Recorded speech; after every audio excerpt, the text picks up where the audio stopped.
I want everyone to please welcome Georgina Lowe, Susie Davies, Dick Pope, Dorothy Atkinson, Marion Bailey, Timothy Spall, and Mike Leigh.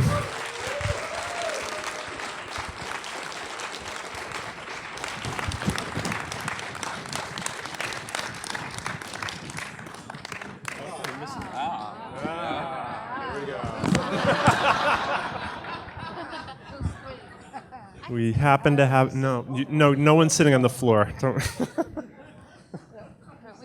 We're getting an extra chair. There's a chair right back there. Yeah. No, you need a chair. Oh, dear. Well, somebody's getting you a real chair. At any rate. Okay.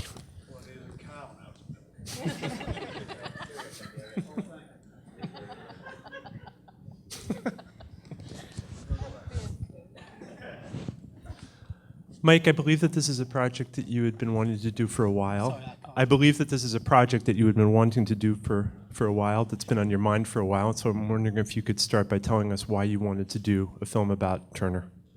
Well, several things, really. Apart from anything else, there hasn't been a motion picture about Turner, so I thought it's about time we made one.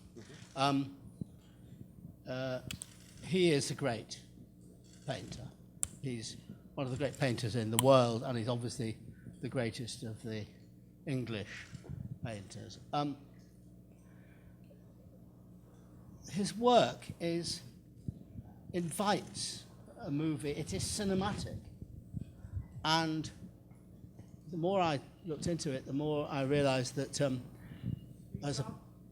more I looked into it, apologies, the more I realized that Turner, as a character, as a personality, this conflicted, eccentric, passionate guy, ticked all the boxes for a potential character in a Mike Leigh film. And the tension between this guy and this sublime, epic work invited an inevitable movie. What does that mean? A character in a Mike Leigh film? What? What do you mean when you say a character in a Mike Leigh film? Assuming you will know what I mean. Yeah. Okay.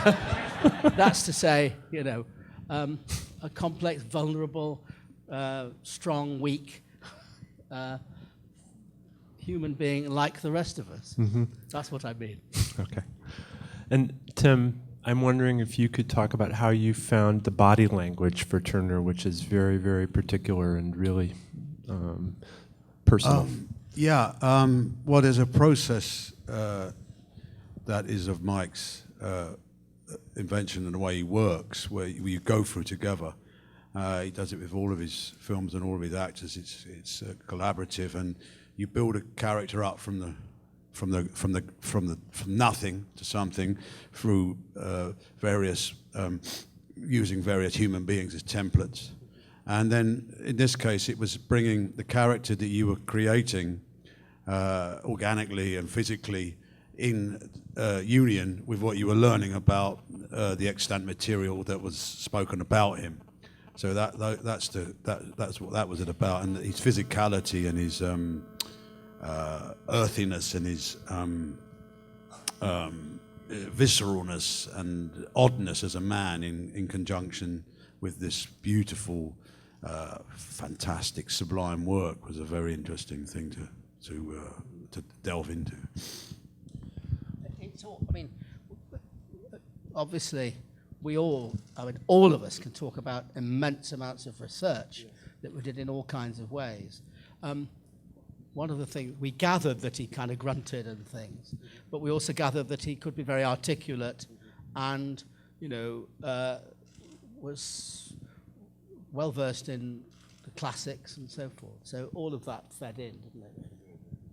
Well, I suppose that I have then a general question for everyone who's on stage, which is about the question. It's the question of how, not of representing the past, but of representing the presentness of the past. In other words, creating a present moment that lives, that coordinates with what we know through research, but that also comes alive on screen.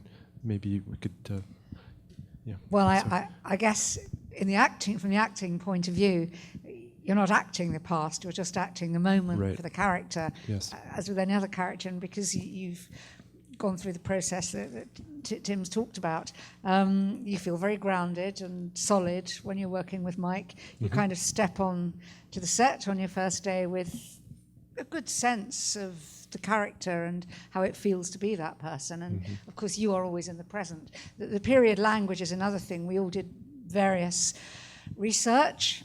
Again, I think Mike's very good at, has got a good ear for period language, so I personally felt in very safe hands. But for my character, Mrs. Booth, who was a woman from Kent, where the accent has changed quite a lot in that county in the last 100 years, I just did some research and found some voices of very old men recorded in the 50s from that area, from the British Library, and took it from there, really. So, yeah. If anyone else wants to jump in, I mean, this is a general topic that I think will be. Can I say, Yes. in this context, that, I mean, of course, what Marion says is it's about creating something that lives in the... Sorry, my apologies. We're so impressed by what we're saying that we forget there's a reason for saying it. I feel very strongly that this is about period films Yes. in general. That, I mean, sometimes such films suffer from a feeling that somehow things have got to be tempered for a contemporary audience. Yes. That it shouldn't look too antique, or that the language should be modified so that the audience can understand it. That the actresses shouldn't wear corsets because it's not very sexy, etc., etc. Now, this results in a kind of halfway house that you neither believe in as being contemporary, and you certainly don't believe in it as being there. What we've striven to do, and I mean, it's been interesting to hear Susie and Dick from this point of view, is to say, let's make everything as accurate as we can. We know perfectly well that if you jump in a time machine and went back to Turner's world, what you would experience would probably bear no resemblance to this film at all. Because obviously this is only our notional manifestation. But we've gone as far as we can to be what we think and feel is accurate and precise without being documentary. Because obviously it's an impressionistic film. Yes. I don't know whether you want to. Yeah, I think from an art department point of view, we research similar to the actors, I think, in that we spent an awful lot of time going through, speaking to many experts. And then once we got to a level quite close to filming, we then relied on our intuition and inspired by Mike and the actors, because we'd often talk to them, and just once we had the historical sort of backbone, then we just went with our intuition and our own personal thoughts and ideas of what was around when our character was about. So although the research is very true and honest, I think we then opened it up a bit to be more important for the characters, really. Dick, we obviously what we did was we talked for a long time about this. I mean, of course, the great source, the great reference is Turner's work and visual reference of the whole period. And the look of the film comes out of a sense of us trying to interpret visually his paintings, but also what the spirit of the two periods that the film moves through, the late Georgian and the early Victorian period. Well, yes. I mean, it was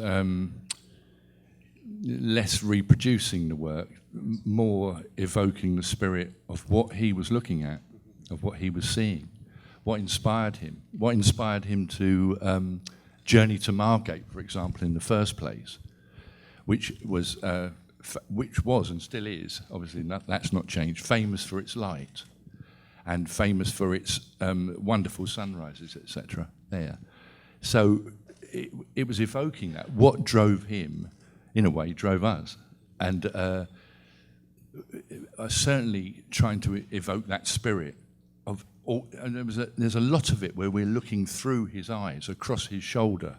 In terms of camera, one thing's lighting, but another thing is where we put the camera, because that's almost more important in one of Mike's films than anything else, is where do you see it from?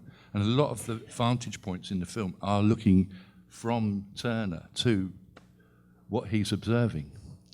So that's kind of how we attacked it. Did you have to do a lot of waiting for the right light? We studied Yes. together, Mike and I, most everything we shot, and decided when we were going to be there at what time of the day. We were blessed with wonderful weather last year when we photographed the film, when we shot it. It was fantastic summer. So we did, we wanted to be, it's like in Margate, we were one way and then we were the other way, and that way we were in the morning, this way we were in the afternoon. We really, really tried to capture the best light, interiors as well, obviously interiors as well. Yeah. Like in Margate, out of Mrs. Booth's windows in the house she lived in, a lot of people have come up to me and said, that's CG, right? That's outside the windows. The hell it is. I mean, it never is on one of Mike's films. That house was inside, outside, upstairs, downstairs, night and day. And what Mrs. Booth had behind her when she was in that room, or when Tim was eating his supper, was the view out the window at the right time of the day. And the other thing to say, about, if we're talking about the visual side of it, is that I studied Turner's palette quite a lot at the Tate Britain, where they've got a fantastic resource for everything Turner-esque. And they in have terms all of his palette, materials. his colour, the paints he used, and we took that, and in a way, the film is coloured. The colorization of the film is very much in the palette of what Turner was using at the time. So we introduced teal, actually he says it in the film, and so does his father. When the father's buying the paints, we kind of used the paints that he was buying in that colour shop as our own palette. Let's open it up, John.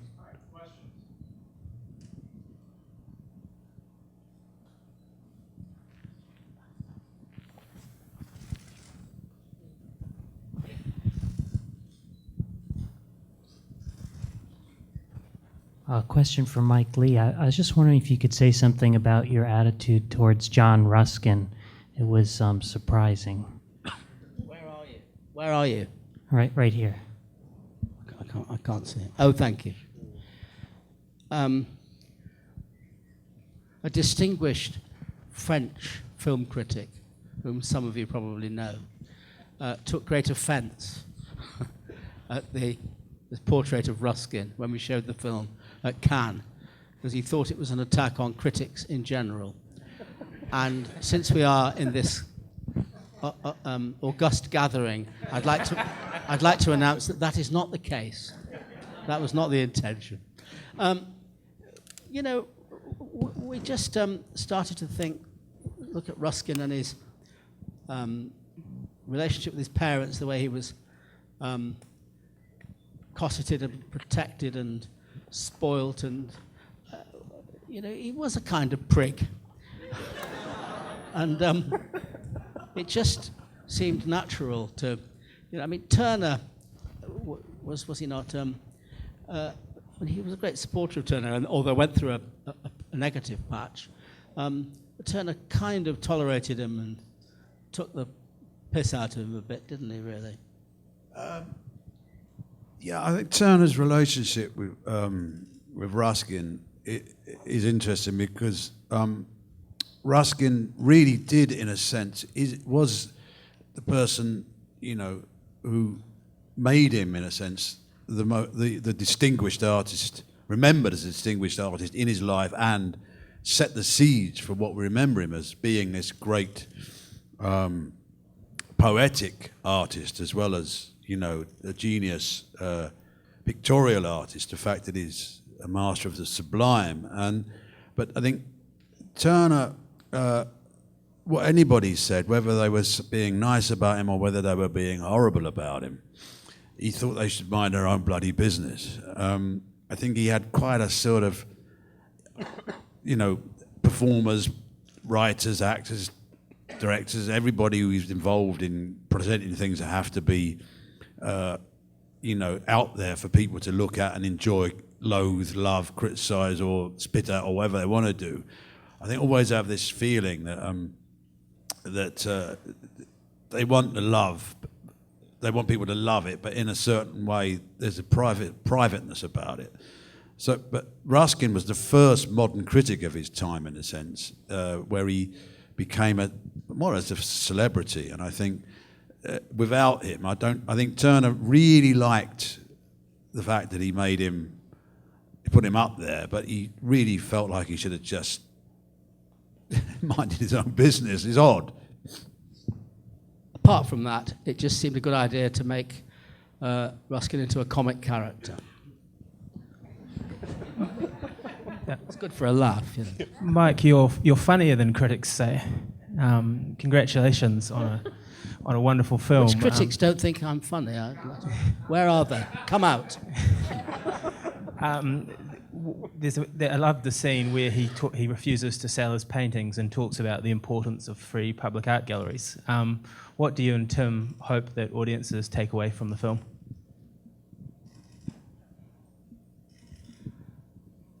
It's a big question.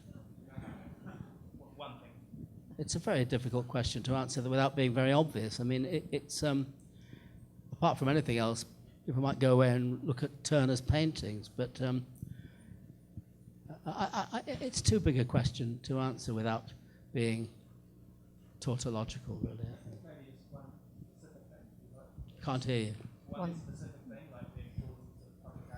Well, yes, it is. Of course, that's important. Yeah, but I'm sorry, I find it a hard question to answer. You've been alluding to the issue of color and light in your research about how you put and weave the film together. Could you talk more about the kind of choices and thoughts you had in looking at this great painter and putting this in relationship to the script? For example, the scene that you have of somebody seeing the famous painting of Hannibal crossing the Alps is rather understated, and the shot of the Tamar being towed is also rather understated.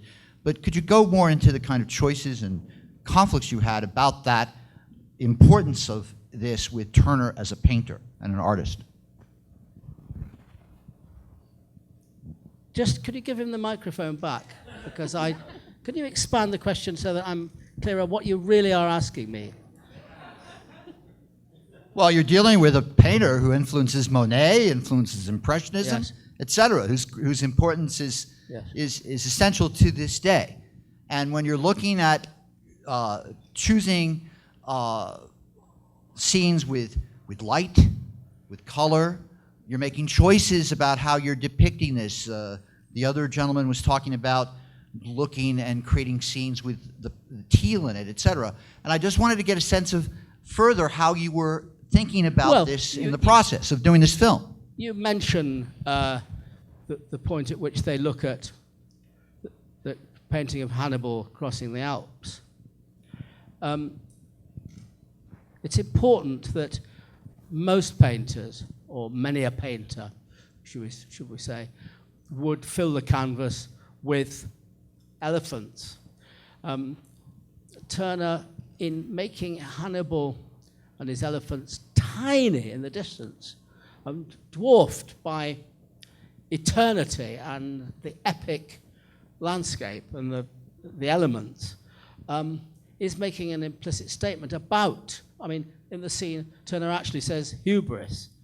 And somehow, if I think this is answering your question, what I've tried to do throughout the film, apart from making sure that we, through the action and never separate from the action, look at the various paintings and bring them into focus, is also implicitly to imply, to talk about what Turner's preoccupations were, what Turner's sense of life is in the painting.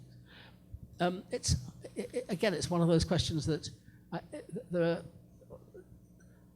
are so many choices in the film that are about the balance between character issues and relationships with the journey of the painter and the march of time, because one of the things that the film is about is progressing from the Georgian to the Victorian period and the way things were changing in a kind of implicit way. I don't know whether that's answering your question or not. It's quite a hard one. Hi, thank you all. I'm gonna stand here.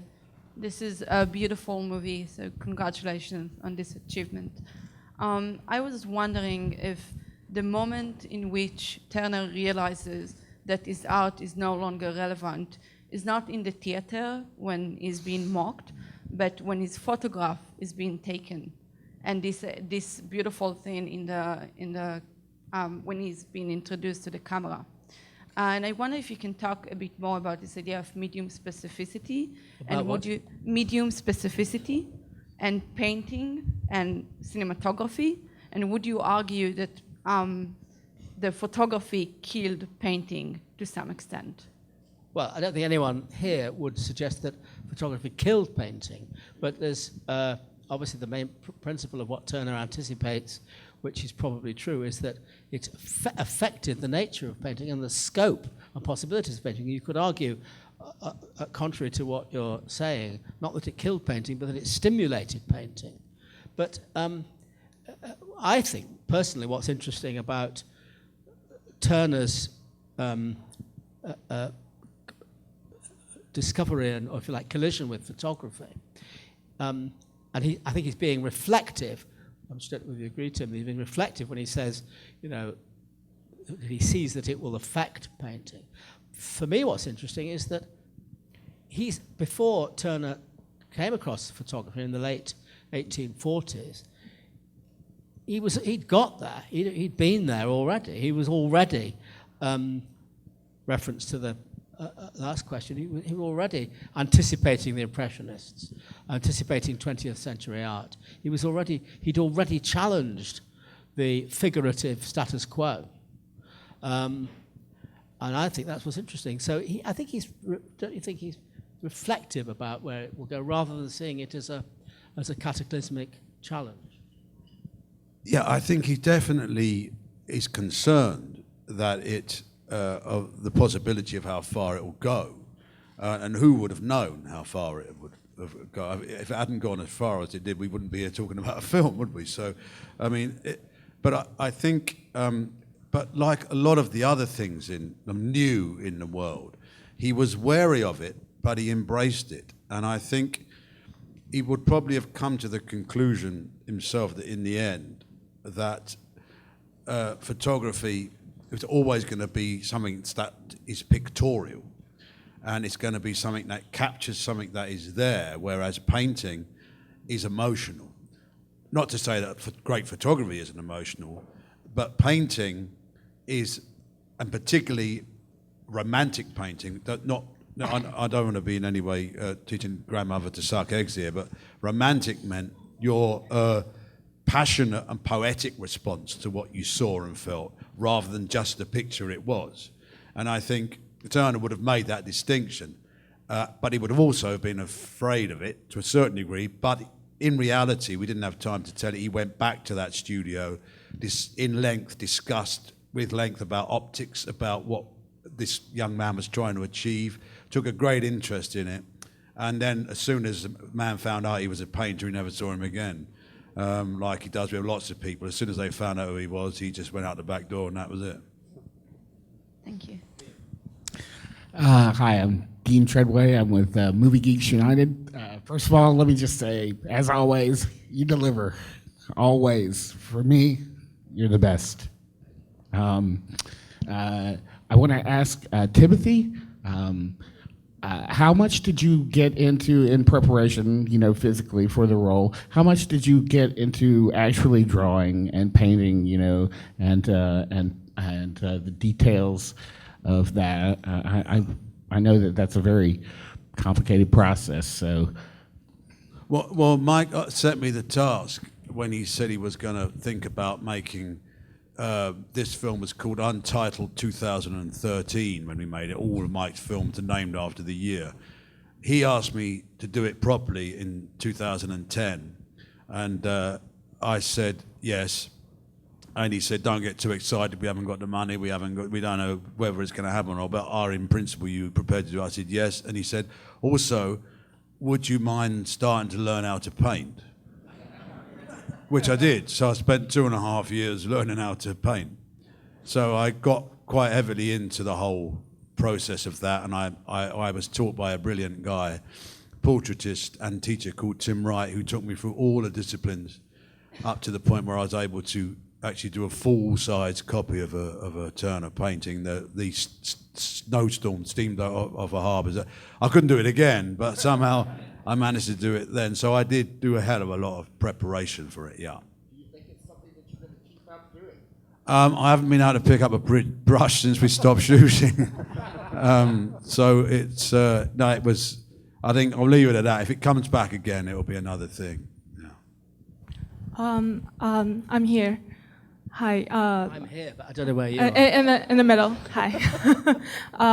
My question is about the 4 female characters, and this question goes to the director and the cast on stage. It's again very Mike Leigh. I see there's a kind of class consciousness maybe in the level of happiness, and the 4 female characters are put on this spectrum of emotions, maybe in terms of relationship, from what I think might be called earned attention or earned happiness to this granted grace and harmony. So I just wanted to ask about that. How did you, in the first place, conceive these characters? Well, just the 4 female characters, and there's a certain level. I feel there's a contrast between their levels of happiness. In essence, first of all, the female characters central female characters in the film, the 3 of them are, of course, all historically based. They all were in Turner's story.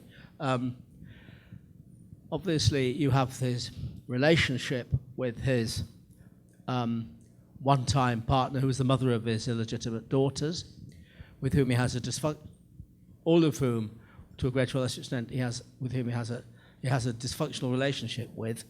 Her niece is Hannah Danby, who was his housekeeper for 40 years, who was devoted to him. But it was both a close and probably not it was an intimate relationship, but not an openly loving one. It's a complex relationship. And then this relationship with this woman who comes into his life much later, with whom he has what is fundamentally a warm relationship. And it just seems that this spans a spectrum of different kinds of ways of understanding him and in his complexity. And then, of course, it's important that he visits a brothel immediately after his father's death and breaks down. But I may not be answering your question. Where are you?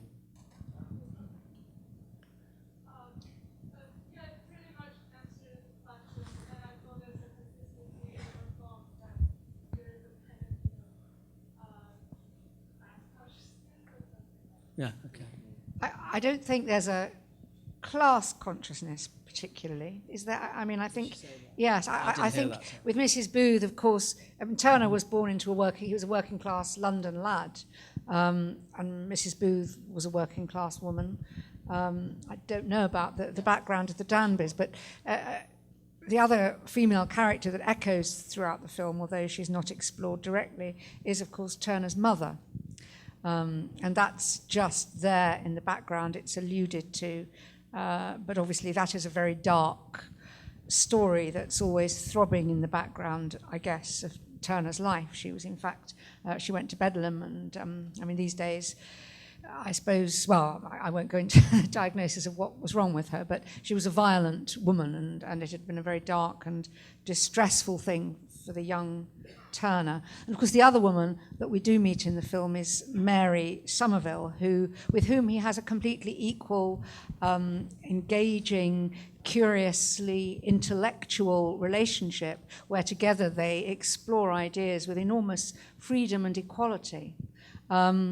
So I don't think there's any intention for there to be a comment on class consciousness, particularly I mean, in the scenes early on in the film where he goes to Petworth with Lord Egremont, his great patron.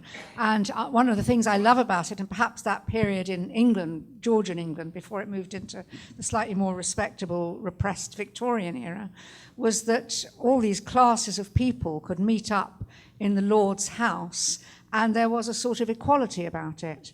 I love the scenes where Turner, this working class artist, is treated on completely equal terms by his patron, Lord Egremont, and the breadth of mind and vision that the likes of Egremont displayed towards their artists. Hi, I had a question for Dorothy Atkinson and Mike Leigh. I was just really struck by also how physical and tragic your role was. So I was curious, how much information was there about her, and how did you construct? There was very little information about her. We knew that she was in his she served him for 40 years, and that they knew each other really well, and they were kind of a tight household. We knew that she had a skin condition. We knew that she frightened people when she opened the door to let people in. But that was really it. And then the process with working with Mike, you think about people who may inform the character from your past. We just layered it up, but the physicality was born out of the people I remember, and I found that I was sort of approaching it from thinking about. I ended up thinking about a lot of people from my childhood, lots of women that I used to see around that are kind of like these Eleanor Rigby kind of characters, and you wonder how that creature got to be in the position she was, and what's her background, and I think that sort of informed the physicality, and which is something that I'm interested in working from that point of view. She did have people described her a lot, didn't they? Described visiting Turner's gallery and house, and this strange woman and this skin condition. Yeah, and there was one description that said she was quite handsome when she was young, but that was a fleeting glimpse of that, I think. Shame. Oh well. But yeah. Hi, Clayton Davis, AwardCircuit.com. My question is for Dick Pope. The film is gorgeous, like front to back. But one image that really strikes me, and I think struck a lot of the audience, was on the rowboat and the sunset, or sunrise rather, everything that was going into that scene. Can you talk about just shooting that and how, the paintings and the look of the film just married together?